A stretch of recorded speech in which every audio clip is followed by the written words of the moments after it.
Okay, be honest. Have you ever been that parent up at 2 a.m. with the phone screen lighting up your face, desperately typing, "Why won't my baby sleep?" into a search bar?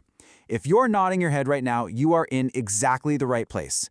We're about to decode the science of your child's sleep, and I promise you it's going to make so much more sense. Oh, we've all been there, right? It's the middle of the night, you are just completely exhausted, and you're trying to figure out what is going on. It is hands down one of the toughest parts of being a new parent. But the very first thing you need to know is this. You are so far from being alone. And the really great news, there's a ton of science that can help us get past that frustration and actually understand what's happening inside that little brain of theirs. So that's what we're going to do today. We are going to decode the brain science that's going to make everything else finally click. Let's dive in. All right, first things first, we need a major mindset shift. For a baby or a toddler, sleep isn't just rest. It's not downtime. It is one of the most active and most important jobs their brain will ever do. This quote from a recent study, it just says it all. Sleep isn't just something that happens while they develop. It is actively driving their development. Think about that for a second. Your child's sleep patterns are basically a window into how their brain is growing and changing. It's a really powerful idea. So what's actually going on in there while your little one's snoozing? Well, their brain is like a super busy construction site. It's locking in memories from the day, building all these crucial neural pathways, and it's even when their body releases most of its growth hormone.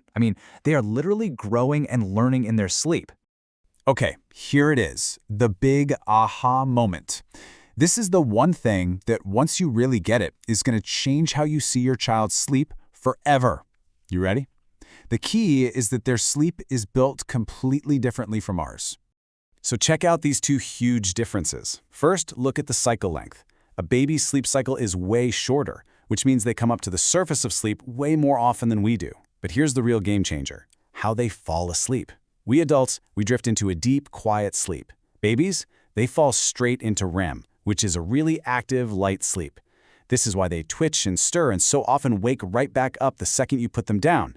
It's not you. It's just how their brain is wired. And this chart really drives that point home. A newborn spends a whopping 50% of their sleep in that light, active REM stage. Compare that to just 20% for us. And why? Well, because that REM sleep is the absolute powerhouse for all that crazy fast brain development they're doing. It's where all the magic happens. So we've talked about the structure of their sleep, but what about the timing? Why do newborns have their days and nights totally mixed up? Well, that all comes down to their internal clock, their circadian rhythm, which is another thing they're not born with. It has to be built from scratch. As you can see here, newborns genuinely have no idea if it's day or night. Their body clock just hasn't started ticking yet. But then, right around 2 or 3 months old, their body starts producing that sleepy hormone melatonin on a schedule. And that's when you start to see those longer, amazing stretches of sleep at night. So if you're in the thick of it right now, hang on. It does get better. And the best part is, you can totally help them set that clock. Light is your superpower here. Get lots of bright, natural daylight during awake times to send that strong, "Hey, it's daytime" signal. And then keep things super dark at night. Consistency is your best friend. Even small changes here can make a huge difference. Okay, now we need to talk about a word that strikes fear into the heart of every parent: regression. You know the deal. You think you finally figured things out, and then, bam, it all falls apart. But what if I told you we've been thinking about this all wrong? Yeah, we all know this feeling, don't we? Everything was going great, and now suddenly it's not. It feels like you've taken 10 steps backward. You start questioning everything, and it's just so easy to feel like you failed somehow.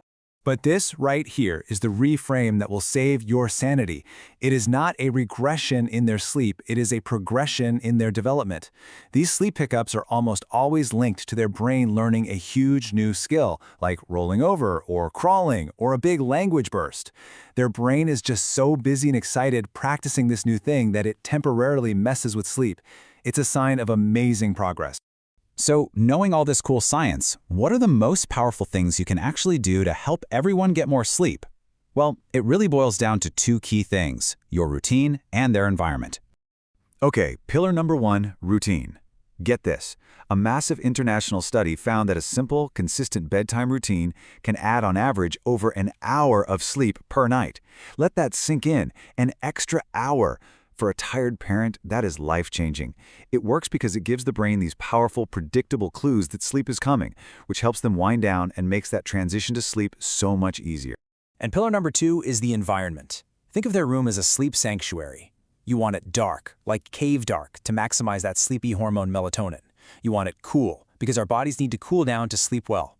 You want it safe, always. And this is a big one. You want it screen-free for at least an hour before bed, because the light from screens literally tells the brain to stop making melatonin. So here's the bottom line. You don't have to overhaul everything all at once. Small, consistent changes are what really build that solid foundation for great sleep. So, just thinking about everything we've talked about, what's one tiny thing you can change tonight? Maybe it's just dimming the lights 10 minutes earlier.